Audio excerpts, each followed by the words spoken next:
आता आपण बघणार आहोत न्यायव्यवस्था. आपण कार्यकारी व्यवस्था बघितली. कार्यकारीमध्ये आपलं सुरू होतं राष्ट्रपती, उपराष्ट्रपती, पंतप्रधान, महान्यायवादी. त्याच्यानंतर राज्यासाठी राज्यपाल, मुख्यमंत्री, महाधिवक्ता, ॲज वेल ॲज आपण CAG कॅग पण बघितला. ठीक आहे. त्याच्यानंतर आपण काय बघतो, न्यायमंडळ. न्यायमंडळामध्ये काय असतं, एक सर्वोच्च न्यायालय, उच्च न्यायालय आणि त्यानंतर असतं एक कनिष्ठ न्यायालय. सिलेबसला सर्वोच्च न्यायालय आणि उच्च न्यायालय याच्याबद्दलच विचारतात, त्याच्याबद्दल आपल्याला माहिती पाहिजे.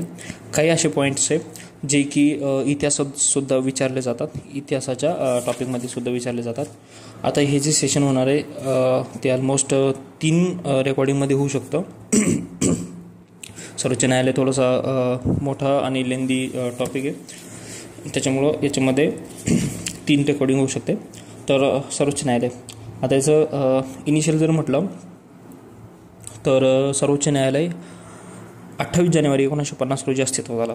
आता आपण संविधान कधी लागू केलं होतं, 26 जानेवारी 1950. 26 जानेवारी 1950ला त्याच्या 26, 27, 28 2 दिवसानंतर सर्वोच्च न्यायालयाचे काय झालं, अस्तित्वात आलं. सर्वोच्च न्यायालय जे होतं ते 1935च्या कायद्याद्वारे स्थापन करण्यात आलेलं होतं. ते स्थापन करण्यात आलेल्या फेडरल कोर्ट ऑफ इंडियाची जागा घेतली. म्हणजे 1935च्या कायद्यानुसार काय स्थापन केलं होतं आपण, फेडरल कोर्ट ऑफ इंडिया. याचा प्रश्न आलेला आहे अगोदर. 1935च्या कायद्यानुसार आपण काय स्थापन केलेलं होतं, फेडरल कोर्ट ऑफ इंडिया.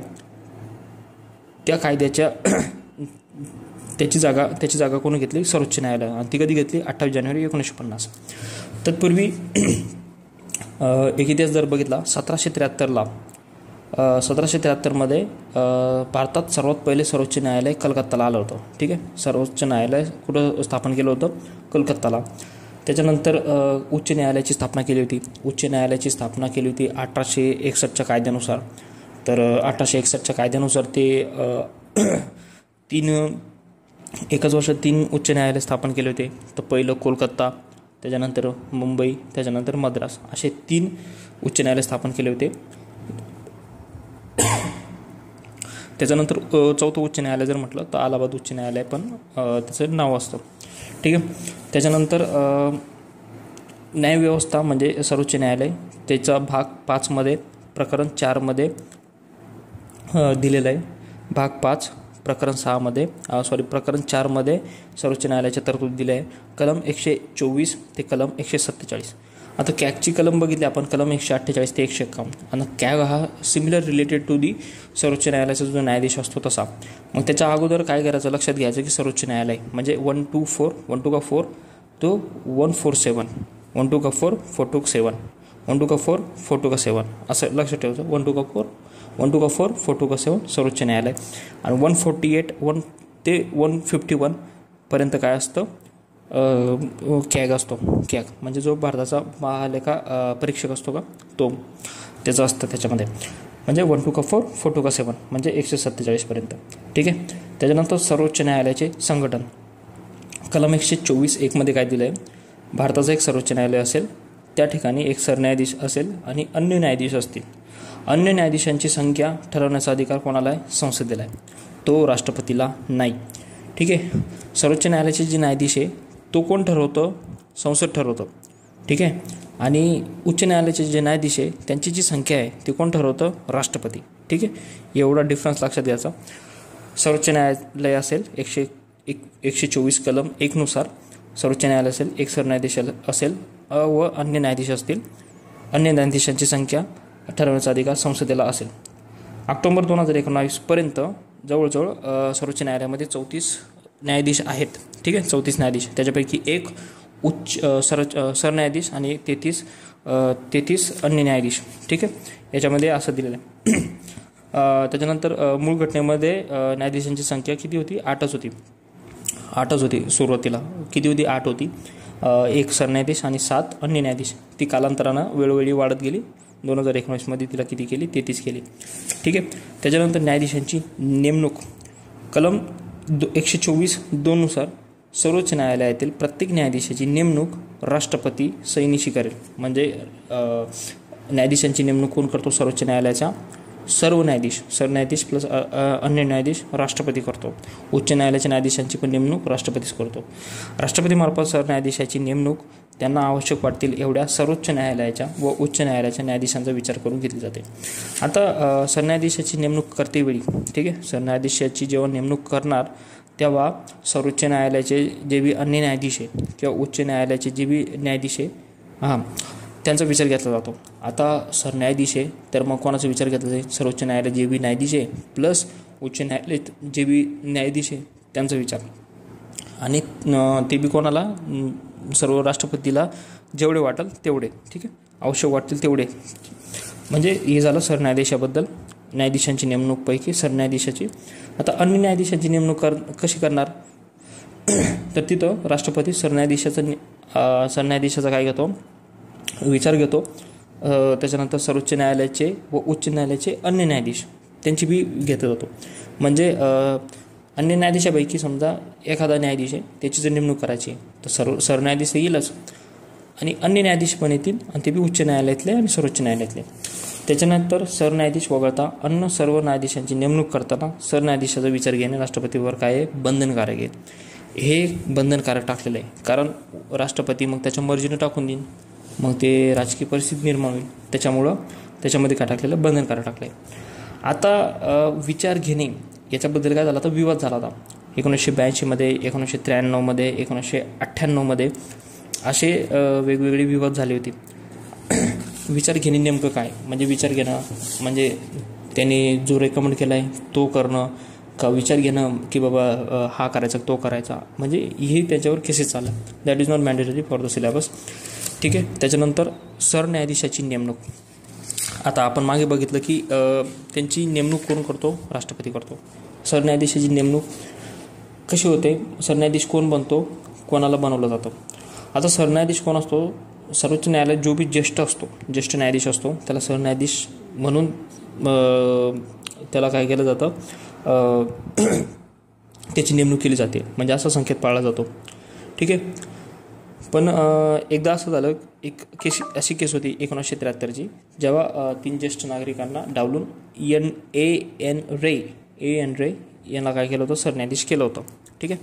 भारताच्या सरन्यायाधीश पदावर केवळ ज्येष्ठतम न्यायाधीशाची नेमणूक करण्यात यावी असा 1993च्या खटल्यात सांगण्यात आलं होतं, ठीक आहे. जे खटले झाले ते 1982, 1993, 1998, त्यापैकी 1993चा जो खटला होता त्याच्यात सांगितलं की जो ज्येष्ठतम असेल त्याचीच काय करायची? सरन्यायाधीशाची नेमणूक करायची, ठीक आहे. त्याच्यानंतर न्यायाधीशाची नेमणूक झाली, ठीक आहे. त्याच्यानंतर काय करू? न्यायाधीशांचा पदावधी, म्हणजे न्यायाधीश किती दिवस पदावर राहतो. आता सर्वोच्च न्यायालयाच्या न्यायाधीशांचा पदावधी घटनेत निश्चित नाही आहे, घटनेत तसं दिलं नाही. मात्र कलम 124मध्ये असं सांगितलं आहे की न्यायाधीश म्हणजे पदावधी म्हणजे तो 10 वर्ष काम करेल, तो 5 वर्ष काम करेल, तो 3 वर्ष काम करेल, तसं नाही सांगितलं. याच्यामध्ये काय असतं? तो 3 तरतूद सांगितली की तो वयाच्या 65 वर्षापर्यंत पद धारण करेल, म्हणजे त्यांचे वय संसदीय कायद्याद्वारे निश्चित करण्यात आलेल्या प्राधिकरणाद्वारे किंवा पद्धतीने ते निर्धारित केले जाईल. म्हणजे त्याचा पदावधी 65 वर्षापर्यंत तो काय करत? पद धारण करत. उच्च न्यायालयासाठी किती आहे? 62. कॅगसाठी किती होतं? 65 + 6 म्हणजे 6 वर्ष किंवा 65 वर्ष जे आधी होईल ते, ठीक आहे. त्याच्यानंतर दुसरं काय आहे? न्यायाधीश राष्ट्रपती संबोधून आपल्या पदाचा राजीनामा देतात, म्हणजे राजीनामा कोणाला देतात? सरन्यायाधीश राष्ट्रपतीला देतात, आणि त्याच्यानंतर राष्ट्रपती न्यायाधीशास पदावरून संसदेच्या शिफारशीनुसार दूर करतात. आता दूर करण्याचा अधिकार कोणाचा आहे? राष्ट्रपतीचा आहे. पण राष्ट्रपतीला काय लागते? शिफारस लागते. कोणाची? संसदेची. त्यांचा ठराव मांडला जातो की याला पदावरून काढायचं आहे. हे म्हणजे न्यायाधीशांचा पदावधी. याच्यामध्ये किती पॉईंट आहे? 2 पॉईंट आहे. कलम 124(2) असं दिलं आहे, म्हणजे त्याचा पदावधी फिक्स नाही आहे, फक्त असे 3 पॉईंट्स दिले की 65 वर्षापर्यंत काम करेल, राष्ट्रपतीला तो राजीनामा देईल, आणि त्याच्यानंतर राष्ट्रपती त्याला पदावरून काढेल, पण त्याला शिफारस लागते संसदेची. त्याच्यानंतर न्यायाधीशांसाठी पात्रता. कलम 124(3) दिलं आहे की कोण व्यक्ती न्यायाधीशांसाठी पात्र असेल. पहिलं ते भारताचा नागरिक पाहिजे. त्याच्यानंतर तो उच्च न्यायालयात किंवा उच्च न्यायालय, एखादं उच्च न्यायालय किंवा 2पेक्षा अधिक उच्च न्यायालय, एक न्यायालय किंवा 2पेक्षा अधिक उच्च न्यायालयात किमान 5 वर्ष त्यानं काय केलं? न्यायाधीश म्हणून काम केलं पाहिजे. त्याच्यानंतर एखाद्या उच्च न्यायालयात किंवा 2 किंवा अधिक उच्च न्यायालयात, म्हणजे एखादा उच्च न्यायालय असेल किंवा 2 किंवा अधिक उच्च न्यायालय, त्याच्यामध्ये त्यांना 10 वर्ष वकिली केलेली असावी. हे 2 कामं, ठीक आहे, भारतात नागरिक असावी. त्याच्यानंतर 5 वर्ष त्यानं न्यायाधीश म्हणून काम केलेलं असावं, 10 वर्ष त्यानं वकिली म्हणून काम केलेलं असावं. त्याच्यानंतर राष्ट्रपतीच्या मते ती एक निष्णात कायदेपंडित असावी, ठीक आहे, निष्णात कायदेपंडित असावी. आता कॅग जो असतो, कॅगला निष्णात कायदेपंडित लागतो का? त्याची गरज नाही आहे. त्याच्यानंतर उच्च न्यायालयाचा न्यायाधीश असतो, त्याला कायदेपंडितची गरज असते का, निष्णात कायदेपंडितची, ते आपण पुढे बघणार आहे. पण सर्वोच्च न्यायालयाचा जो न्यायाधीश असतो त्याला कायदेपंडित लागते, ठीक आहे. म्हणजे अशा पात्रता दिल्या: 1 भारताचा नागरिक, 2 त्याच्यामध्ये किमान 5 वर्षाची न्यायाधीश म्हणून त्याचा काय अनुभव असला पाहिजे, 3 10 वर्ष त्यानं वकिली केलेली असली पाहिजे. कुठं? उच्च न्यायालयामध्ये, बरं का, उच्च न्यायालयामध्ये. कोणासाठी? सर्वोच्च न्यायालयासाठी. त्याच्यानंतर तो एक निष्णात कायदेपंडित असला पाहिजे, ठीक आहे. त्याच्यानंतर याच्यामध्ये किमान वयाची पात्रता ठेवलेली नाही की बाबा तो किमान किती वयाचा पाहिजे, किमान पाहिजे, तसं नाही. याच्यामध्ये काय असतं, जो ज्येष्ठ असतो तो काय असतो, तो काय असतो, न्यायाधीश असतो. आपण हे सरन्यायाधीशाचं नाही म्हणते, आपण फक्त हे न्यायाधीशाचं बघतोय.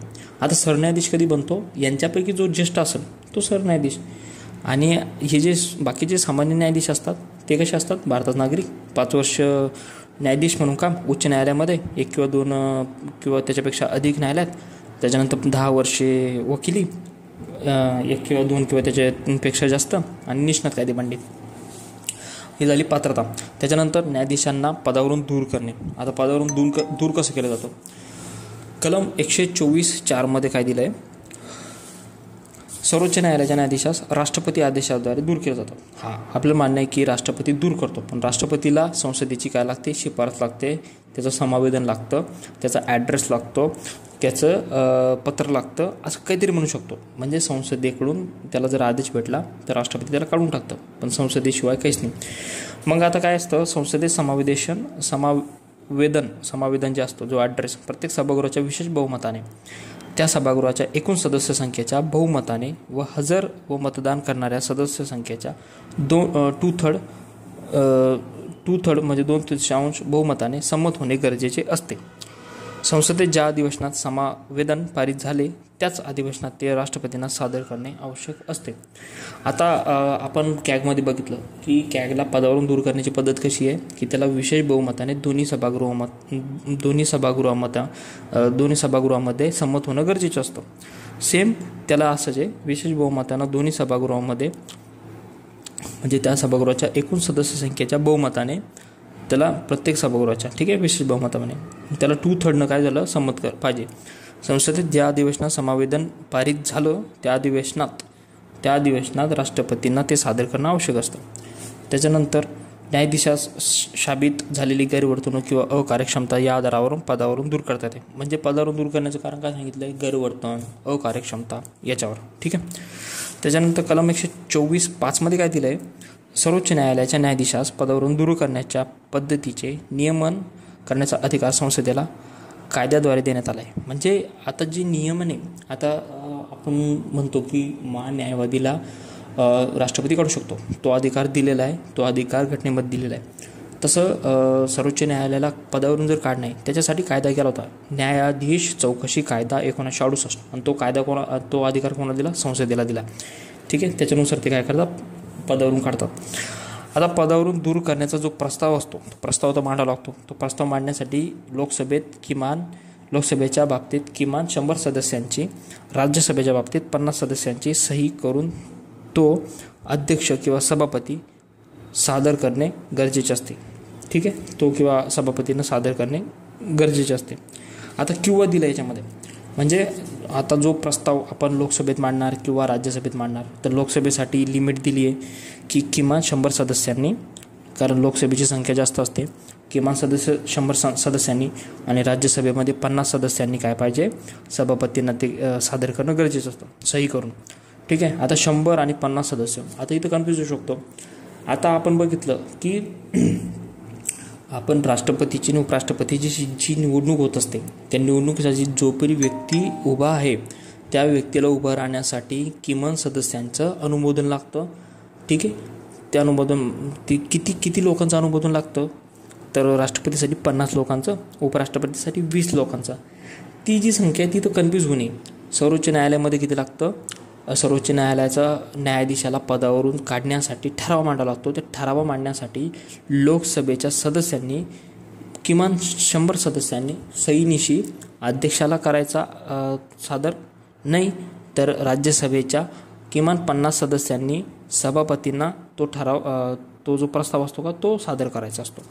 ठीक आहे. आता अध्यक्ष सभापती याला ॲक्सेप्ट करतील नाही तर रिजेक्ट करतील, ते त्यांच्यावर असतं. प्रस्ताव स्वीकारण्यास जर आला तर अध्यक्ष सभापती मार्फत न्यायाधीशावरील आरोपाची चौकशी करण्यासाठी एक त्रिसदस्यीय म्हणजे 3 सदस्यांची काय केली जाते, एक समिती स्थापन केली जाते. कुठं केली जाते, त्या सभागृहामध्ये. आता आपण इथं बघितलं की बाबा दोन्ही सभागृहात विशेष बहुमताने त्याला काय भेटलं पाहिजे, संमती भेटली पाहिजे. पण पहिलं कुठल्या तरी सभागृहात मांडावं लागेल, ते जाऊन दुसऱ्या सभागृहात जाईल. ठीक आहे. मग त्याच्यासाठी त्रिसदस्यीय समिती स्थापन केली जाते. पहिले तर आपण प्रस्ताव मांडला 100 सदस्य 50 सदस्य ॲड करून, त्याच्यानंतर 3 सदस्यीय समिती स्थापन केली. आता त्या 3 सदस्य समितीमध्ये कोण असेल, एक सर्वोच्च न्यायालयाचा सरन्यायाधीश किंवा एक न्यायाधीश. म्हणजे सरन्यायाधीशाच्या विरुद्ध जर असेल तर एखादा न्यायाधीश, आणि एखाद्या न्यायाधीशाच्या विरुद्ध असेल तर सरन्यायाधीश. ठीक आहे. एक उच्च न्यायालयाचा मुख्य न्यायाधीश, म्हणजे उच्च न्यायालयाचा मुख्य न्यायाधीश असतो. कारण आपण सर्वोच्च न्यायालयाच्या न्यायाधीशाला पदावरून काढण्याची पद्धत बघतोय. म्हणजे त्या सदस्यीय समितीमध्ये उच्च न्यायालयाचा न्यायाधीश, मुख्य न्यायाधीश आलाच. आणि त्याच्यानंतर एक निष्णात कायदेपंडित. ऑब्वियसली न्यायाधीशांची जी नेमणूक करतो आपण, ठीक आहे, त्याच्यासाठी पात्रता दिली होती ना निष्णात कायदेपंडितची. तसंच त्रिसदस्यीय समितीमध्ये निष्णात कायदेपंडित म्हणजे 3 जण लागतात, 3 सदस्य, एक सरन्यायाधीश किंवा अन्य न्यायाधीश सर्वोच्च न्यायालयाचा, एक उच्च न्यायालयाचा मुख्य न्यायाधीश, आणि त्याच्यानंतर एक निष्णात कायदेपंडित. ठीक आहे. आता समितीमध्ये जर गैरवर्तन केलं बाबा, म्हणजे समितीमध्ये जर आढळलं, समितीनं चौकशीमध्ये जर आढळलं की यानं गैरवर्तन केलेलं आहे, तर तो प्रस्ताव काय करतात, विचारात घेतात. आणि ते सभागृह पदावरून दूर करण्यासाठी ते प्रस्ताव काय घेतात, विचारात करतात. मग ते दोन्ही सभागृहामध्ये विशेष बहुमताने काय केलं जातं, संमत केला जातो. तो राष्ट्रपतीकडे पाठवला जातो. राष्ट्रपती तो काय करतो, त्यांना पदावरून दूर करण्याचा आदेश देतो. ठीक आहे.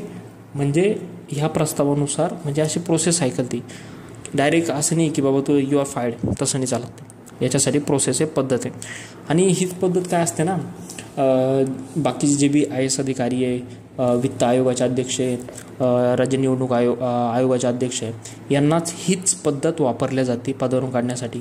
आणि हीच पद्धत कोणासाठी वापरल्या जाते, कॅगसाठी वापरल्या जाते. ठीक आहे. म्हणजे एक त्रिसदस्यीय समिती स्थापन केली जाते यांना पदावरून काढण्यासाठी, एवढं लक्षात ठेवायचं. त्याच्यानंतर आतापर्यंतची घटना म्हणजे आतापर्यंत कोणा काढण्यात नव्हतं आलेलं, पण मात्र न्यायमूर्ती V. रामास्वामी याला पदावरून दूर करण्याची प्रक्रिया सुरू झाली होती, पण ती झाली नाही शेवटी. ठीक आहे. त्याच्यानंतर शपथ व प्रतिज्ञा. आता सर्वोच्च न्यायालयाच्या न्यायाधीशाला किंवा सरन्यायाधीशाला शपथ कोण देतो, तर शपथ देतो राष्ट्रपती. आता शपथीचं जर म्हटलं तर राष्ट्रपतीला शपथ कोण देतो, सरन्यायाधीश देतो. उपराष्ट्रपतीला शपथ कोण देतो, राष्ट्रपती देतो. पंतप्रधानाला शपथ कोण देतो, राष्ट्रपती देतो. पंतप्रधान ॲज वेल ॲज मंत्री. त्याच्यानंतर राज्यपालाला शपथ कोण देतो, उच्च न्यायालयाचा मुख्य न्यायाधीश देतो. त्याच्यानंतर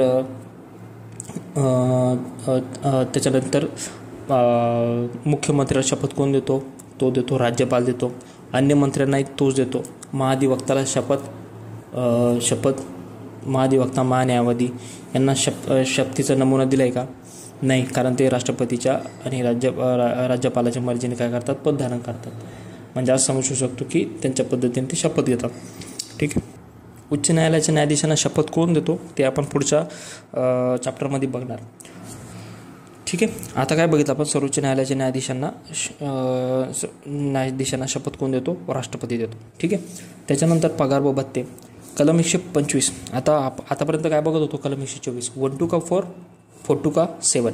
ठीक आहे. म्हणजे आपण 124पर्यंतच खेळत होतो आतापर्यंत. 124मध्ये काय आलं, न्यायाधीशाला, सर्वोच्च न्यायालयाचा न्यायाधीश आला, म्हणजे त्याच्यामध्ये सरन्यायाधीश, अन्य न्यायाधीश टाकायचे. ठीक आहे. त्याच्यानंतर त्याची नेमणूक आली. नेमणूक आल्याच्यानंतर त्याचा पदावधी आला, त्याची पात्रता आली, त्याला पदावरून दूर करण्याची पद्धत आली, त्याच्यानंतर शपथ व प्रतिज्ञा आली, ठीक आहे. आणि त्याच्यानंतर पगार व भत्ते कलम 125मध्ये दिले. यांचे पगार व भत्ते जे असतात ते संसदीय कायद्याद्वारे वेळोवेळी निर्धारित केले जातात. आणि हे जे पैसे असतात ते संचित निधीवर असतात, म्हणजे संचित निधीतून काय केलं जातं त्याचे दिले जातं. आणि याला बाई काय असतं 50% काय असते पेन्शन असते. आता इथून पुढे आपण बघणार आहे की कोणते कोणते न्यायाधीश, कोणते कोणते नेमणूक, कोणत्या नेमणुका होतात, अपॉइंटमेंट्स होतात ते बघायचे. एक कार्यार्थ किंवा हंगामी सरन्यायाधीशाची नेमणूक. आपण हंगामी सरन्यायाधीश कधी नेमणूक करतो? जर एखादा सरन्यायाधीश जागेवर नसेल तर. जागेवर नसेल म्हणजे तो तात्पुरत्या कारणामुळे गेला, त्याचं पद जर रिक्त असेल, त्याच्या जे अनुपस्थिती असेल किंवा तो कर्तव्य पालन करण्यास असमर्थ असेल, त्यावेळेस त्याला काय केलं जातं? हंगामी सरन्यायाधीशाची नेमणूक केली जाते. घटनेत कलम 126 अन्वये हंगामी सरन्यायाधीशाची नेमणूक केली जाते. आता ही जी नेमणूक केली जाते राष्ट्रपती करतात. आता यांची नेमणूक कोण करतो? राष्ट्रपती करतो. राष्ट्रपती सर्वोच्च न्यायालयातील एखाद्या न्यायाधीशाची नेमणूक म्हणजे त्याच्यातीलच एकाची काय करतात? कार्यार्थ किंवा हंगामी सरन्यायाधीश म्हणून करतात. आता आपण जर बघितलं, समजा राष्ट्रपती जर कामावर नाही आहे, राष्ट्रपती काहीतरी पदरिक्त जर झालं तर मग कोण काम करतो? उपराष्ट्रपती, म्हणजे एक बॅकअप असतो. समजा जर सरन्यायाधीश नसेल तर सरन्यायाधीश नसेल तर सर्वोच्च न्यायालयातील जो एखादा न्यायाधीश असतो का, त्या न्यायाधीशाचा कार्यार्थ किंवा हंगामी न्यायाधीश म्हणून काय केली जाते? तात्पुरती काय केली जाते? नेमणूक केली जाते. तात्पुरत्या कारणामुळे जर तो अनुपस्थित असेल तर, ठीक आहे. हंगामी सरन्यायाधीश नेमणूक कलम 126. त्याच्यानंतर तदर्थ न्यायाधीशाची नेमणूक. आता तदर्थ काय असतं आणि हंगामी काय असतो? हंगामी म्हणजे काय असतो? समजा आपण आत्ताच बघितलं, जर समजा सरन्यायाधीश नसेल तर. आणि त्याच्यानंतर तदर्थ म्हणजे त्याला इंग्लिशमध्ये ॲडहॉक म्हणतात. म्हणजे जर एखाद्या वेळी सर्वोच्च न्यायालयाचे एखादे सत्र भरण्यासाठी किंवा चालू ठेवण्यासाठी लागणाऱ्या गणसंख्ये इतके न्यायाधीश उपलब्ध नसतील तर भारताचे सरन्यायाधीश एखाद्या उच्च न्यायालयातील एखाद्या न्यायाधीशास तात्पुरत्या काळासाठी सर्वोच्च न्यायालयात तदर्थ न्यायाधीश म्हणून नेमू शकतात. आता काय असतं, 33 आता टोटल किती 34 न्यायाधीश आहे सर्वोच्च न्यायालयामध्ये. आणि त्याच्यातलं काय झालं, समजा 4 न्यायाधीश सध्या सुट्टीवर आहे, रजेवर गेलेले. आणि आता त्यांना काय करायचं आहे, एक हे करायची आहे, त्यांना एखादं सत्र घ्यायचं आहे. आता त्या सत्रामध्ये 34चे 34 पाहिजे, पण आता 4 तर रजेवर गेलेले आहे, त्यांना तर आणता येत नाही. आता मग ते 4 जे न्यायाधीश आहे, मग ते 4 न्यायाधीश काय करतो, सरन्यायाधीश उच्च न्यायालयातून काय करतो, त्यांना नियुक्त करतो. आणि ते नियुक्त कसं करतो? तात्पुरत्या काळासाठी, ठीक आहे. आणि असे जे न्यायाधीश असतात ते तदर्थ न्यायाधीश असतात कलम 127नुसार, ठीक आहे. भारताचे सरन्यायाधीश तदर्थ न्यायाधीशाची नेमणूक राष्ट्रपतीच्या पूर्वसंमतीने आणि संबंधित उच्च न्यायालयाच्या मुख्य न्यायाधीशाचा विचार घेतल्यानंतरच करू शकतात. म्हणजे आता उच्च न्यायालयातून न्यायाधीश आणायचा आहे तर उच्च न्यायालयाचा मुख्य न्यायाधीशची गरज लागतेच. आणि सरन्यायाधीशाला असा जर निर्णय जर घ्यायचा आहे मग राष्ट्रपतीची सुद्धा काय लागते, त्याच्यात पूर्वसंमती लागते असं. आता तदर्थमध्ये सरन्यायाधीश असतो आणि हंगामीमध्ये राष्ट्रपती यांची नेमणूक करतो. आता राष्ट्रपती काय करतो, आता सर्वोच्च न्यायालयाचे जे न्यायाधीश असतात त्याच्यापैकी समजा सरन्यायाधीशच गायब झाला तर निर्णय घेणारा कोण आहे? त्याच्यावरचा राष्ट्रपती. ऑब्व्हियसली राष्ट्रपती काय करतो, मग सरन्यायाधीशाच्या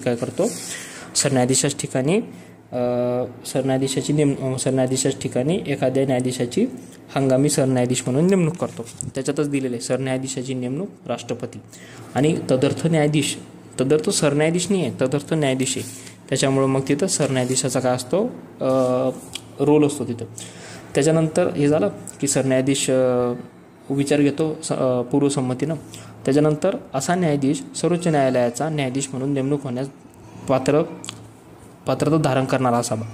आता तो तदर्थ न्यायाधीश म्हणून त्याला जर घ्यायचं आहे तर तो त्या न्यायालयाचा काय पाहिजे, तो पात्रता धारण करणारा पाहिजे.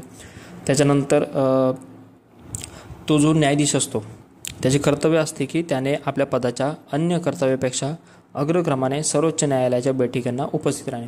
आता आपण तदर्थ कायसाठी घेतो, सत्र जे सत्र असतं त्या सत्राची गणपूर्ती करण्यासाठी किंवा ते चालू ठेवण्यासाठी तेवढी जी संख्या असते, तेवढी जी गणसंख्या असते ती पूर्ण करण्यासाठी तदर्थ न्यायाधीश असतो.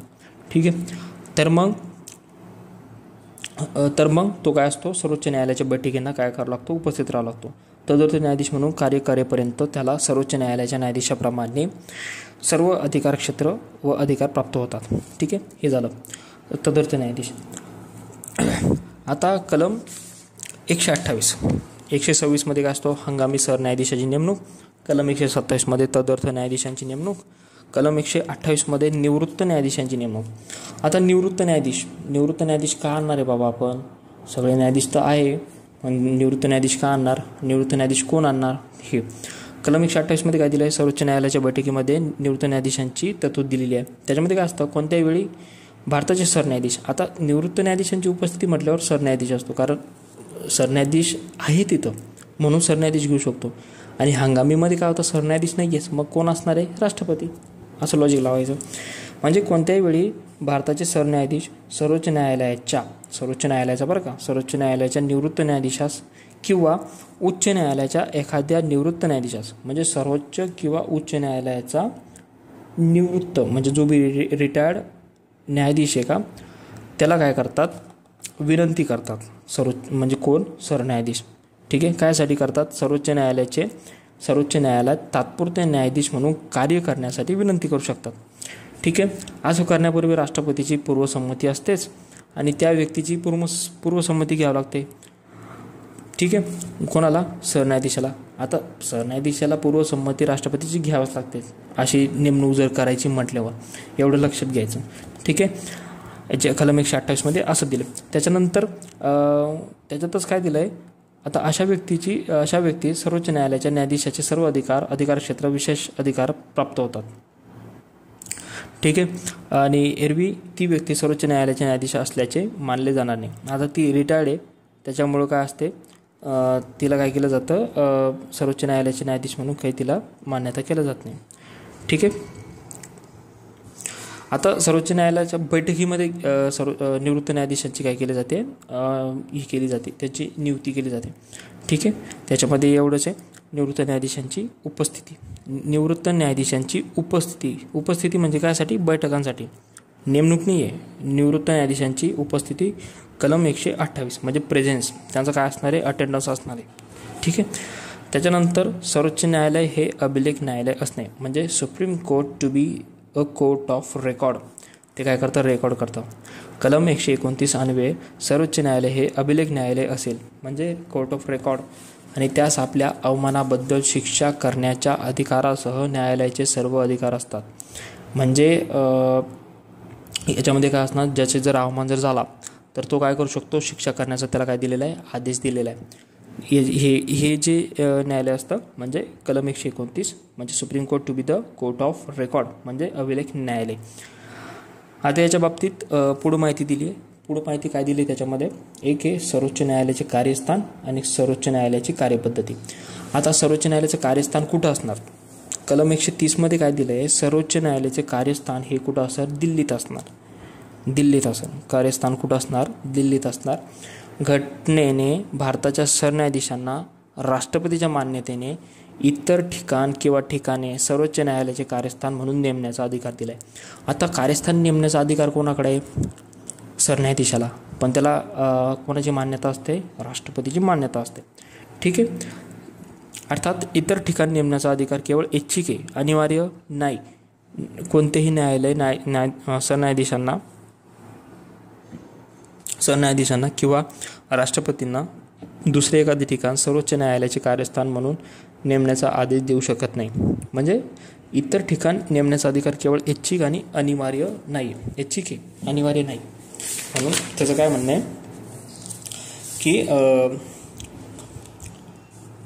आहे की कोणतेही न्यायाधीशांना किंवा राष्ट्रपतींना दुसरे एखादे ठिकाण सर्वोच्च न्यायालयाचे कार्यस्थान म्हणून नेमण्याचा अधिकार देऊ शकत नाही.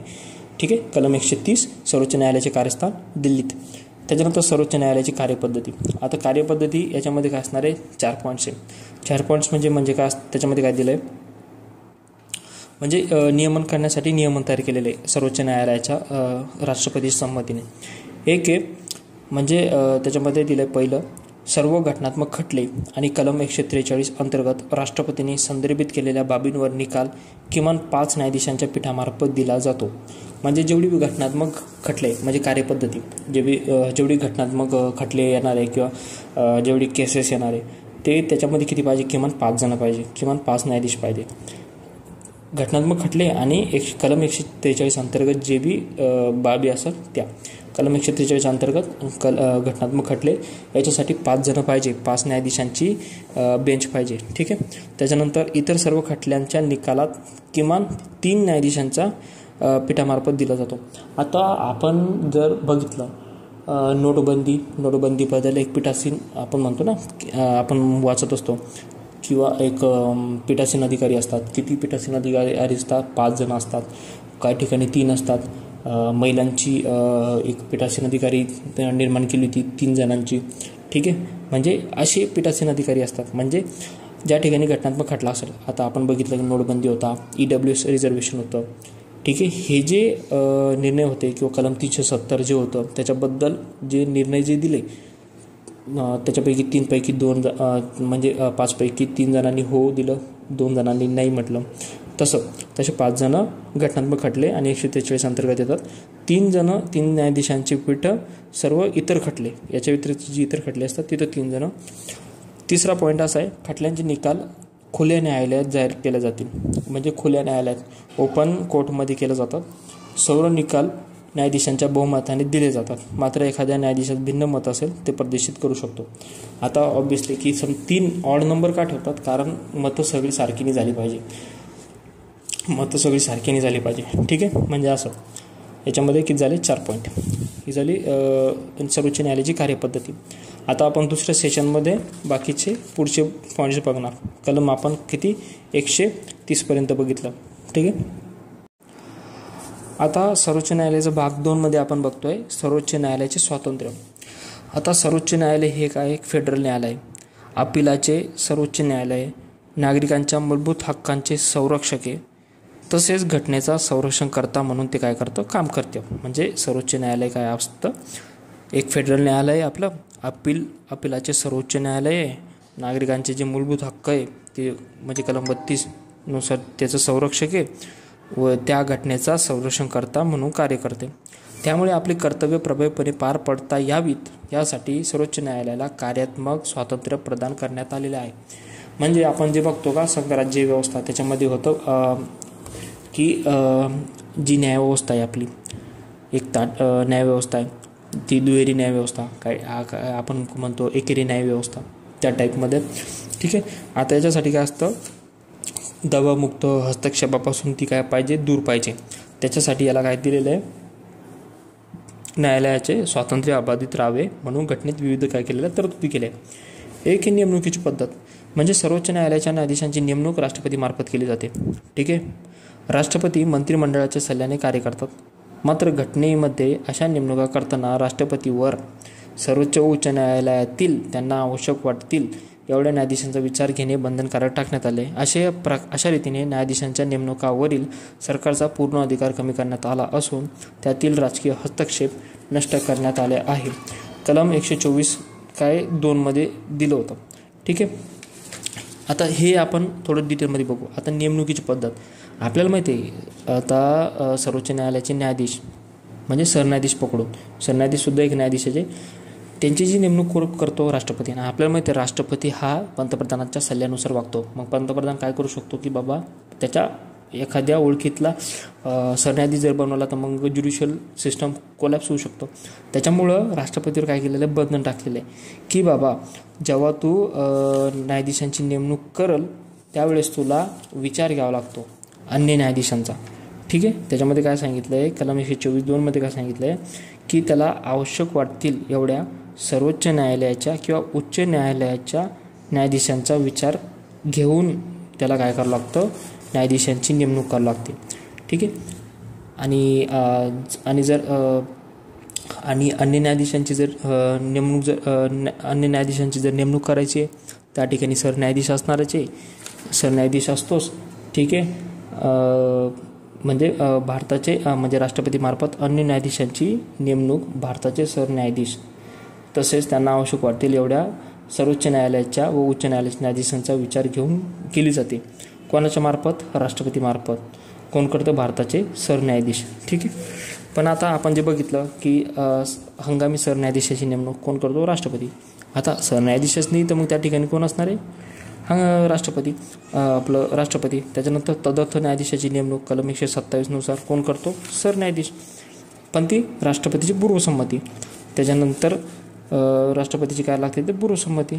त्याच्यामध्ये उच्च न्यायालयाचे मुख्य न्यायाधीश पण येतात. ठीक आहे. कारण तो उच्च न्यायालयाचाच असतो ना, त्याला बैठकीसाठी आणि काही सत्र कंप्लीट करण्यासाठी लागते. त्याच्यानंतर निवृत्त न्यायाधीशांची उपस्थिती. निवृत्त न्यायाधीश म्हणजे कुठला असतो? तो सर्वोच्च न्यायालय किंवा उच्च न्यायालयाचा न्यायाधीश असतो. त्याच्यासाठी नेमणूक कोण करतो? सरन्यायाधीश.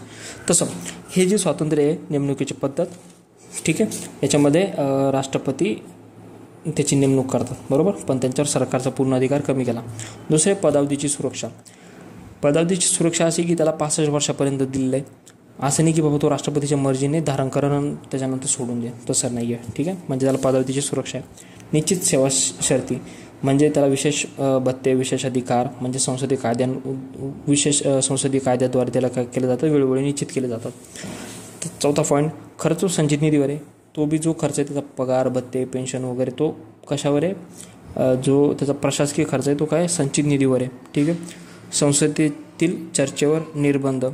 संसदेत कर्तव्य पार पाडताना वर्तणुकीबाबत संसदेत किंवा राज्य विधिमंडळामध्ये कोणती चर्चा करण्यावर प्रतिबंध घातले आहेत. म्हणजे त्याच्यावर काय संसदेत त्याच्यावर चर्चा होऊ शकत नाही, चर्चेवर निर्बंध टाकले. निवृत्तीनंतर वकिली करण्यावर बंदी. आता एखादा न्यायाधीश आहे तो जर निवृत्त झाला तर त्याला वकिली करण्यास काय केलेले? बंदी केलेली आहे. नाहीतर तो कामं चालू देईल, म्हणजे त्याला पूर्णपणे तो काय होतो? टोटली रिटायर्ड होतो. जसं कॅग असतो, CAG कॉम्प्ट्रोलर ऑडिटर जनरल, तो काय करतो? टोटली काय होतो? रिटायर होतो. त्याच्यानंतर अवमानाबद्दल शिक्षा करण्याचा अधिकार. त्याच्यावर जर कोणी अवमान केला, सर्वोच्च न्यायालयाची कोणी विटंबना केली, त्याचा अवमान जर केला तर त्याला काय केले जाते? शिक्षा केली जाते. आपल्या स्टाफची नेमणूक करण्याचे स्वातंत्र्य.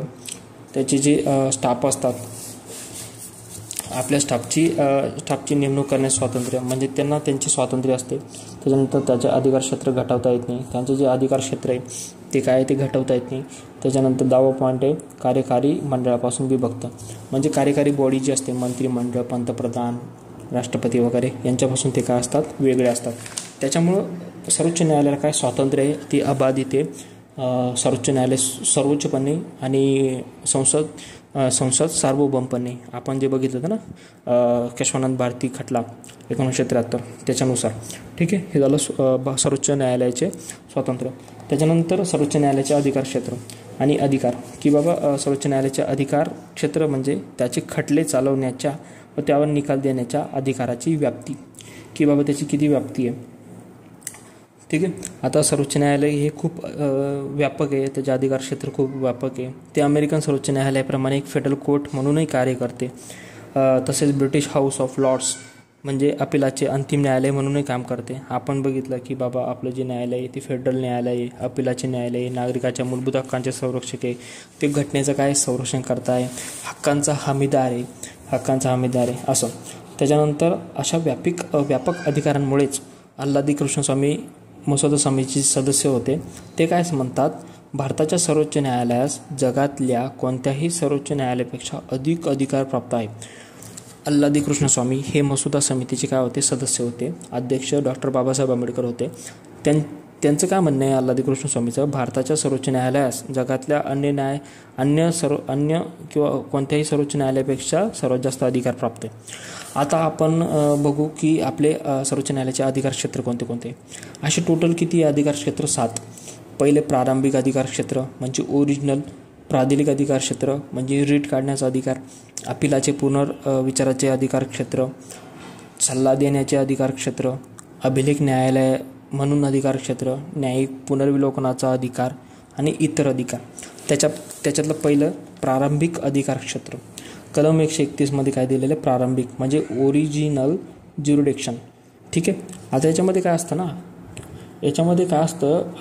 असे प्रकरणं असतात, असे तंटे असतात जे केंद्रामध्ये आणि राज्यामध्ये लागलेले असतात.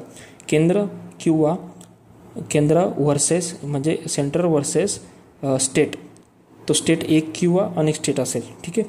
त्याच्यानंतर दुसरं केंद्र किंवा एक किंवा अधिक घटक राज्य, केंद्र व घटक राज्य विरुद्ध एक किंवा अधिक घटक राज्य, म्हणजे centre plus state versus state किंवा अनेक स्टेट. ठीक आहे. असं म्हणजे पहिलं काय होतं, केंद्र शासन विरुद्ध म्हणजे केंद्र विरुद्ध राज्य. ठीक आहे. मग दुसरं काय, केंद्र प्लस राज्य वर्सेस राज्य. ठीक आहे. मग ते राज्य अनेक असू शकतात किंवा अनेक किती असू शकतात. त्याच्यानंतर स्टेट वर्सेस स्टेट म्हणजे घटक राज्यातील आपसापसातले तंटे. आता वरील तंटे सोडवण्याच्या सर्वोच्च न्यायालयाच्या अधिकार क्षेत्राला काय म्हणतात, प्रारंभिक अधिकार क्षेत्र असं म्हणतात. ठीक आहे. केंद्र असे जे ओरिजिनल ज्युरिडिक्शन आहे ते प्रारंभिक. त्याच्यानंतर आता कोणते असे तंटे ते सर्वोच्च न्यायालयाच्या प्रारंभिक अधिकार क्षेत्रातून वगळण्यात आले. एक आहे आंतरराज्यीय जलविवाद, म्हणजे जे आंतरराज्यीय जलविवाद आहे तो प्रारंभिक अधिकार क्षेत्रात येत नाही. त्याच्यानंतर वित्त आयोगास संदर्भित केलेल्या बाबी, केंद्र राज्य दरम्यान काही खर्च पेन्शनचे समायोजने, केंद्र व राज्य दरम्यानचे व्यापारी स्वरूपाचे सामान्य तंटे, एखाद्या राज्याने केंद्र सरकारकडून वसूल करावयाची नुकसान भरपाई असेल, हे जे आहे हे जे 4-5 आहे. त्या व्यतिरिक्त त्यांच्यामध्ये काय करार, प्रसंविधा, सनद, सल्लेख यांच्या अंमलबजावणीतून उद्भवणारा तंटा जो असतो तो नाही आहे. ठीक आहे. त्याच्यानंतर कोणताही करार इत्यादीमधून उद्भवणारा तंटा सर्वोच्च न्यायालयाच्या प्रारंभिक अधिकार क्षेत्रात येत नाही. ठीक आहे. म्हणजे तंटे की एखादा केला, एखादा करार केला, त्याच्यातून उद्भवणारे तंटे हे त्याच्या प्रारंभिक अधिकार क्षेत्रात येत नाही. दुसरे प्रादेशिक अधिकार क्षेत्र म्हणजे रिट ज्युरिडिक्शन म्हणजे आपल्या मूलभूत हक्कांचा सर्वोच्च न्यायालय काय एक संरक्षक आहे, तो हमीदार आहे. मग त्याला काय असतो, एक रिट काढण्याचा अधिकार असतो सर्वोच्च न्यायालयाला, कलम 32 नुसार म्हणतो आपण. ठीक आहे. सर्वोच्च न्यायालयास विविध प्रादेशिक काढण्याचा अधिकार आहे, जसं हिबियस कॉर्पस, मॅडमास, प्रोहिबिशन, सर्शिओराय, कोवरंटो. याला सर्वोच्च न्यायालयाचे काय म्हणतात, प्रादेशिक अधिकार क्षेत्र असे म्हणतात. काय म्हणतात त्याला, प्रादेशिक अधिकार क्षेत्र असे म्हणतात. ठीक आहे. आता याच्यामध्ये काय असणार आहे, उच्च न्यायालयाचे प्रादेशिक अधिकार क्षेत्र सर्वोच्च न्यायालयाच्या अधिकार क्षेत्रापेक्षा व्यापक आहे. आता ते काय आहे, सर्वोच्च न्यायालय व उच्च न्यायालयाच्या प्रादेशिक काढण्याच्या अधिकारांमध्ये पुढील फरक आहे. कोणता, सर्वोच्च न्यायालय केवळ मूलभूत हक्क बजावणीसाठीच प्रादेशिक काढू शकते, तर उच्च न्यायालय मूलभूत हक्क बजावणीबरोबरच इतर उद्देशांसाठी काढू शकते. आता आपण बघितलं होतं की मूलभूत हक्कची जी अंमलबजावणी केली जाते किंवा जे हक्क हिरावले जातात ते कलम 32 नुसार सर्वोच्च न्यायालयाकडून घेतले जातात. पण काही कायदेशीर हक्क आहे, काही आपले मतदानाचे हक्क आहे किंवा हे ते असे जर हक्क जर हिरावले तर ते कोण करणार, ते उच्च न्यायालय करणार कलम 226 नुसार. म्हणून जे अधिकार क्षेत्र आहे रिट काढण्याचं ते सर्वात जास्त कोणाचं आहे, उच्च न्यायालयाचं आहे. म्हणून या इथं म्हटलं आहे की उच्च न्यायालयाचं प्रादेशिक अधिकार क्षेत्र सर्वोच्च न्यायालयाच्या अधिकार क्षेत्रापेक्षा कसं आहे, व्यापक आहे. ठीक आहे. त्याच्यानंतर तिसरं आहे अपिलाचे पुनर्विचाराचे अधिकार क्षेत्र म्हणजे ॲपिलेट ज्युरिडिक्शन. म्हणजे उच्च न्यायालय आणि प्रशासकीय न्यायालयाने दिलेल्या निर्णयांचा पुनर्विचार करण्याच्या सर्वोच्च न्यायालयाच्या अधिकाराला अपिलाचे पुनर्विचाराचे अधिकार क्षेत्र म्हणतात. म्हणजे काय असतं, सर्वोच्च न्यायालय मूलतः म्हणजे अपिलाचे न्यायालय म्हणून कार्य करतं. सर्वोच्च न्यायालय म्हणजे अपिलाचे कार्य. त्यानुसार उच्च न्यायालय किंवा प्रशासकीय न्यायालयाने जर एखादा निर्णय जर दिला, आता सर्वोच्च न्यायालय काय असतं, टॉप बॉडी असते, त्याच्या खालची कोणती बॉडी आहे, उच्च न्यायालय. उच्च न्यायालयाने जर एखादा निर्णय जर दिला, त्या निर्णयाचा विचार करण्याचं काम कोण करतो, सर्वोच्च न्यायालय. जसं आपण म्हणतो आपली जी तंटे असतात आपण कुठं देतो, दिवाणी न्यायालयामध्ये नेतो. दिवाणी न्यायालय तिथं जर नाही सुटलं तर ते कुठं जातात, उच्च न्यायालयामध्ये, डिस्ट्रिक्ट कोर्टमध्ये. डिस्ट्रिक्ट कोर्टमधून कुठं जातात, उच्च न्यायालयामध्ये. उच्च न्यायालयातून कुठं जातात, सर्वोच्च न्यायालयामध्ये. सर्वोच्च न्यायालय जो निर्णय देईल तो अंतिम असतो. आता याच्यामध्ये कोणते असे अधिकार क्षेत्र आहे, ठीक आहे, असे याचे 4 घटक केलेले आहे की एक घटनात्मक प्रश्नासंबंधी प्रकरणांमध्ये अपील, म्हणजे जे घटनात्मक रिलेटेड येते. एक दिवाणी प्रकरण जे आता मी सांगितलं, एक फौजदारी प्रकरण म्हणजे क्रिमिनल प्रोसिजर असतं, आणि एक विशेष अनुज्ञेय अपील. आता कलम 132 नुसार काय दिलं आहे घटनात्मक प्रश्नासंबंधी प्रकरणांमध्ये अपील, म्हणजे अपीलाचे व पुनर्विचाराचे अधिकार क्षेत्र आपण बघतोय. तिसरं अधिकार क्षेत्र बघतोय सर्वोच्च न्यायालयाचं. त्याच्यातलं जे पहिला घटक आहे घटनात्मक प्रश्नासंबंधी प्रकरणांमध्ये अपील, कलम 132 नुसार दिलंय, म्हणजे घटनात्मक रिलेटेड असेल ते. बी मध्ये दिलंय दिवाणी प्रकरणांमध्ये अपील, कलम 133 मध्ये दिले. जे बी आपले सिव्हिल मॅटर असतो ते सॉल्व्ह करण्यासाठी काय असतं दिवाणी प्रकरण. फौजदारी प्रकरणांमध्ये अपील, जे बी आपलं क्रिमिनल मॅटर असतं ते कलम 134 मध्ये दिलंय, ते फौजदारीमध्ये असतं. त्याच्यानंतर विशेष अनुज्ञेय अपील कलम 136 मध्ये दिलेलं आहे, म्हणजे स्पेशल लीव जी असते अंतरिम, त्याच्यामध्ये काही बाबी असतात, म्हणजे सर्वोच्च न्यायालयाचा हा अधिकार स्वेच्छाधिकार आहे. आरोपीला हक्क म्हणून मागणी करता येत नाही. अपीलाची संमती कोणत्याही स्वरूपातील निर्णयाविरुद्ध देता येते.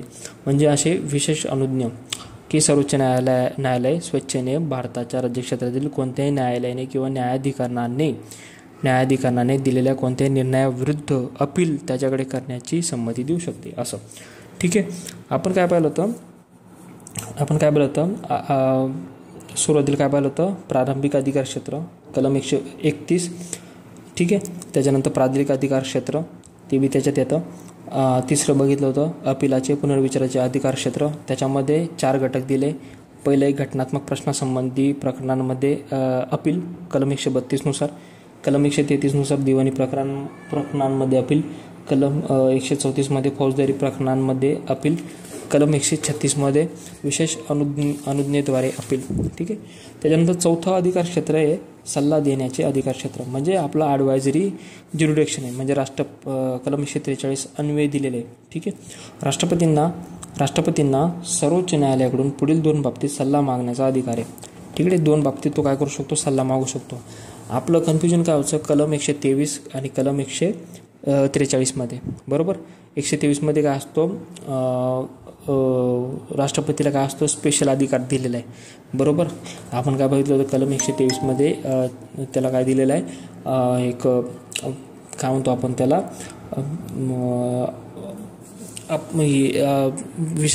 विशेष अधिकार दिलेले आहे ना तो. आता त्याच्यानंतर सल्ला देण्याचे अधिकार क्षेत्र कलम 143 मध्ये राष्ट्रपतींना सर्वोच्च न्यायालयाकडून 2 बाबतीत सल्ला मागण्याचा अधिकार आहे. एक सार्वजनिक महत्त्वाचा कायदेविषयक किंवा वस्तूविषयक प्रश्न जर उद्भवला आहे अथवा उद्भवणे शक्य आहे असे राष्ट्रपतींना जर वाटवलं, जर एखाद्या म्हणजे सार्वजनिक महत्त्वाचा कायदेविषयक किंवा वस्तूविषयक जर प्रश्न उद्भवला त्यावेळेस तो काय करू शकतो सर्वोच्च न्यायालयाकडून काय करू शकतो सल्ला मागू शकतो. आणि दुसरं एक घटनेच्या प्रारंभीपूर्वी करण्यात आलेल्या व त्यानंतर अंमलात राहिलेल्या कोणताही ठीक आहे करार करार प्रसंविदा सनद तत्सम सवलत यांच्या अंमलबजावणीतून उद्भवलेल्या तंट्याबद्दल सर्वोच्च न्यायालयाकडे मत मागू शकतो. म्हणजे कसं आहे समजा काही घटनेत एखादा कायदा टाकलेला नव्हता किंवा केलेला नव्हता. ठीक आहे. पण काय झालेलं आहे घटनेत एखादा त्याच्या विरुद्ध जो असेल किंवा नंतर जो आला किंवा आपण जी करार केली किंवा सनद केली किंवा घटनेच्या प्रारंभीपूर्वी असेल किंवा त्यानंतर जी अंमलात आली असेल ते आता ते काय होतं ना की घटनेत नाही आहे आणि घटनेच्या अगोदर आहे. घटनेच्या अगोदरची काही करार असेल मग त्याच्यामुळे काय होतं काहीतरी तंटी निर्माण होतात, तर त्यावेळेस तो काय करू शकतो आपले सल्ला मागू शकतो. म्हणजे सल्ला देण्याचे अधिकार क्षेत्र ही चौथं. 5वं काय अभिलेख न्यायालय म्हणून कार्य, म्हणजे कोर्ट ऑफ द रेकॉर्ड, म्हणजे सर्वोच्च न्यायालय आपल्या अवमानाबद्दल शिक्षा करण्याचा अधिकार आहे. अवमानाबद्दल शिक्षा करण्याचा म्हणजे जे एखाद्यानं सर्वोच्च न्यायालयाचा जर अवमान जर केला त्याला तो शिक्षा करू शकतो. कलम 129 मध्ये दिलेलं आहे. त्याच्यानंतर 6वं अधिकार क्षेत्र काय आपलं न्यायिक पुनर्विलोकनाचा अधिकार. आता म्हणजे पॉवर ऑफ ज्युडिशियल रिव्ह्यू. ठीक आहे. पॉवर ऑफ ज्युडिशियल रिव्ह्यू न्यायिक पुनर्विलोकन कोणाकडून घेतले आपण न्यायिक पुनर्विलोकन ही जी तरतूद जी घेतली आपण ती अमेरिकेकडून घेतलेली आहे. म्हणजे पॉवर ऑफ ज्युडिशियल रिव्ह्यू याचा अर्थ काय असतो केंद्र तसेच राज्यांच्या कायद्यांची तसेच कार्यकारी आदेशांची घटनात्मकता तपासण्याच्या सर्वोच्च न्यायालयाच्या अधिकारात न्यायिक पुनर्विलोकनाचा अधिकार असे म्हणतात. आता केंद्र किंवा राज्य काय करतं ना कायदे तयार करतं, वेगवेगळे कायदे करतं. जसं आता जर म्हटलं घटनादुरुस्ती केली होती आपण 99वी घटनादुरुस्ती काय होती एनजॅक म्हणजे नॅशनल ज्युडिशियल अपॉइंटमेंट ॲक्ट होता एनजॅक. ठीक आहे. अपॉइंटमेंट ॲक्ट होता, ठीक आहे. तर तो काय केला होता ना, तो कायदा पास केला होता संसदेनं, पण तो काय होता ना, तो घटनेच्या विरुद्ध जात होता. तो काय केला, त्यांनी न्यायिक पुनर्विलोकन केला आणि त्याला काय केलं, बाद केलं. तसं असं राज्यानं जर केलं तर त्याला काय केला जातो, बाद केला जातो. म्हणजे जे असे कायदे असतात किंवा कार्यकारी आदेश असतात, अशा तरतुदींची जर विसंगत जर आढळले तर ते अवैध किंवा घटनाविरोधी किंवा निरुपयोगी, म्हणजे त्याला नल अँड वॉइड केलं जातं असल्याचे घोषित करण्याचा अधिकार सर्वोच्च न्यायालयाला आहे. म्हणजे घटनादुरुस्ती 99 जी नंतर काय केली ती बाद केली होती. सर्वोच्च न्यायालयाला आता हा अधिकार आहे न्यायिक पुनर्विलोकनाचा, तो का दिला गेला, कारण घटनेच्या सर्वोच्चतेचे तत्त्व अबाधित राहिले पाहिजे. की बाबा आता यांनी जर काही कायदे केले तर मग आपली जी सर्वोच्च न्यायालयाला जी ते अधिकार आहे किंवा घटनेला जी सर्वोच्चता आहे ती काय होईल, अबाधित नाही राहणार. केंद्र व राज्यामध्ये संतुलन राखण्यासाठी, नागरिकांच्या मूलभूत हक्कांच्या संरक्षणासाठी हे न्यायिक पुनर्विलोकन आहे, ठीक आहे. न्यायिक पुनर्विलोकन जे होतं कलम 32 नुसार, म्हणजे आपले जे पण कायदे हिरावले त्याच्यानुसार केलं जातं ते, ठीक आहे. त्याच्यानंतर याच्यामध्ये 1-2 जे पॉईंट आहे ते म्हणजे न्यायाधीश नेमणूक करण्यासाठी राष्ट्रपतीची पूर्वसंमतीची गरज असते, ठीक आहे. हा एक पॉईंट होता. म्हणजे आपण बघितलं की सरन्यायाधीश असेल तरी राष्ट्रपती येतोच, म्हणजे त्याची संमती आलीच. तदर्थ न्यायाधीश आहे, राष्ट्रपतीची संमती आलीच, ठीक आहे. त्याच्यानंतर निवृत्त न्यायाधीश आहे, याच्यामध्ये निवृत्त न्यायाधीशाची संमती लागते, राष्ट्रपतीची संमती त्याची पण संमती लागते ना, ठीक आहे. आणि त्याला विनंती करावी लागते एखाद्या निवृत्त न्यायाधीशास, सर्वोच्च न्यायालयाचा असेल किंवा उच्च न्यायालयाचा असेल, आणि त्या माणसाची स्वतःची पण त्याला काय असते, पूर्वसंमती लागते. म्हणजे असं की त्याची काय असते, पूर्वसंमतीची गरज असते. त्याच्यानंतर 42वी घटनादुरुस्ती 1976 काय दिलं आहे, मंत्रिमंडळाचा राष्ट्रपतीवर बंधनकारक करण्यात आलेला आहे. मंत्रिमंडळ काय असतो किंवा मंत्री असतो तो राज्यपालावर नाही आहे. म्हणजे 42वी घटनादुरुस्ती 1976 नुसार दिलेलं आहे मंत्रिमंडळाचा सल्ला राष्ट्रपतीवर बंधनकारक आहे. 42वी घटनादुरुस्ती 1976 नुसार मंत्रिमंडळाचा सल्ला राष्ट्रपतीवर बंधनकारक आहे, तो राज्यपालावर नाही. आपण आत्ताच मुख्यमंत्रीच्या चॅप्टरमध्ये पाहिलं होते, ठीक आहे. आपण आता कितीपर्यंत पाहिले, न्यायिक पुनर्विलोकनाचा अधिकार म्हणजे अधिकार क्षेत्र हे 6वं होतं. 7वं म्हणजे काय होतं, इतर अधिकार. आता इतर अधिकारचे पहिले एक वाक्य आहे की केंद्र सरकार किंवा राज्य सरकारने न्यायिक पुनर्विलोकनाच्या अधिकारासंबंधित आहे. म्हणजे केंद्र सरकार किंवा राज्य सरकारने एखादा कायदा जर केला, जर तो घटनाविरोधी, अवैध किंवा निरुपयोगी असेल तर सर्वोच्च न्यायालय तो कायदा काय करते, नल अँड वॉइड डिक्लेअर करते, ठीक आहे. त्यांचा जो अधिकार आहे त्याला न्यायिक पुनर्विलोकनाचा अधिकार म्हणतात, ठीक आहे. 7वा जो अधिकार आहे तो आहे इतर अधिकार. म्हणजे राष्ट्रपती, उपराष्ट्रपती यांच्या निवडणुकीत जर तंटा निर्माण झाला तर, संघ लोकसेवा आयोगाचे अध्यक्ष सदस्य यांच्या वागणूक आचरणाबद्ध तपासणी करायची असेल तर, म्हणजे सर्वोच्च न्यायालयाने दिलेला हा जो निर्णय असतो तो राष्ट्रपतीवर काय असतो, बंधनकारक असतो. सर्वोच्च न्यायालयाने दिलेला सल्ला राष्ट्रपतीवर काय असतो, बंधनकारक असतो. ना आपण बघितलं की कलम 143 राष्ट्रपती दोन बाबतीत सल्ला मागतो. एक कायदेविषयक किंवा वस्तूविषयक काहीतरी प्रश्न जर उद्भवला तर, नाहीतर मग आपण समजा कायदे केले घटनेच्या पूर्वी किंवा घटनेच्या नंतर पण ती घटनेत नाही आहे आणि त्याच्याबद्दल काहीतरी कन्फ्लिक्ट निर्माण जर झालं तर तेव्हा, ठीक आहे. त्याच्यानंतर सर्वोच्च न्यायालयाने निर्णय देताना वापरलेले विविध तत्वज्ञान म्हणजे डॉक्ट्रिन्स म्हणतो. आता याच्यामध्ये काय असणार आहे, डॉक्ट्रिन्स असतात म्हणजे तत्वज्ञान. हे doctrine of the double Jeopardy आपण बघितलं आहे की दुबार धोक्याचा सिद्धांत. याच्यामध्ये काय होतं ना, कोणत्याही व्यक्तीला एकाच गुन्ह्यासाठी 2दा सजा देऊ नये. म्हणजे आता समजा एखाद्या व्यक्तीने त्याचे 100 पोलीस स्टेशनमध्ये केसेस चालू आहे, मग त्याला 100 शिक्षा होईल का, नाही. 100ची एकच शिक्षा केली जाते आणि ते याच्यासाठी त्याला काय केलं जातो, एकाच याच्यावर खटला चालवला जातो. दोनदा खटला चालवला जात नाही, ठीक आहे. ही कलम कशामध्ये दिलं होतं, कलम 20 मध्ये काय होतं, अपराधांबद्दल दोषसिद्धीबाबत संरक्षण, ठीक आहे. याच्यामध्ये काय होतं, डबल जेपर्डी. कलम 20 मध्ये पाहिलं होतं आपण की अपराधांच्या दोषसिद्धीबाबत संरक्षण. त्याच्यामध्ये 3 पॉईंट होते. एक होता ना, एक्स पोस्ट फॅक्टो कायद्याचा अंमल नाही, कलम 20(1) नुसार. कलम 20(2) एक्सपोस्ट फॅक्टो म्हणजे ते कायदा, म्हणजे त्यानं कायदाभंग कधी केला, कायद्याच्या याच्या अगोदर का कायद्याच्या नंतर. एक होता डबल जेपडी 20.2 मध्ये होता, म्हणजे एका अपराधाबद्दल अनेक जास्त खटला चालवायचा नाही. तिसरं काय होतं, स्वतःविरुद्ध साक्षीदार होण्याची सक्ती नसणे, म्हणजे 20.3. म्हणजे असे कायदे दिले होते 3. त्याचे काय होते डॉक्टर, असे 3 कायद्याचे त्याचे हे दिले होते, तरतुदी होत्या. त्याच्यामध्ये हा एक डॉक्ट्रिन होता. त्याच्यानंतर उदार निर्वचनाचा सिद्धांत, म्हणजे डॉक्ट्रिन ऑफ लिबरल इंटरप्रिटेशन, तत्वसार सिद्धांत, doctrine of with and substance, प्रगतिशील निर्वचनाचा सिद्धांत, डॉक्ट्रिन ऑफ प्रोग्रेसिव्ह इंटरप्रिटेशन. त्याच्यानंतर पृथकतेचा सिद्धांत, म्हणजे डॉक्ट्रिन ऑफ सेव्हरॅबिलिटी, म्हणजे काहीच भाग घटनाविरोधी असेल तर न्यायालय केवळ तेवढाच बाद ठरवेल, म्हणजे डॉक्ट्रिन ऑफ सेव्हरॅबिलिटी. अधिशून्याचा सिद्धांत, डॉक्ट्रिन ऑफ प्रोग्रेसिव्ह ओव्हररुलिंग, ग्रहणाचा सिद्धांत, doctrine of Eclipse, doctrine of implied power, doctrine of colourable legislation. आता हे सिद्धांत जे असतात ते जास्त येत नाही, काहीच येत नाही आहे, त्याच्यामुळं याचं काही करायचं जास्त हे नाही. आता आपण पुढचं जे बघणार आहे आपण ते उच्च न्यायालय बघणार आहे. उच्च न्यायालय आपण स्पीडमध्येच बघू, कारण बरेचसे पॉईंट याच्यामध्येच कव्हर होऊन जातात ना, कारण त्याच्यामध्ये पण अधिकार क्षेत्र येतात, ते आपण ओव्हरव्ह्यू करूनच बघणार.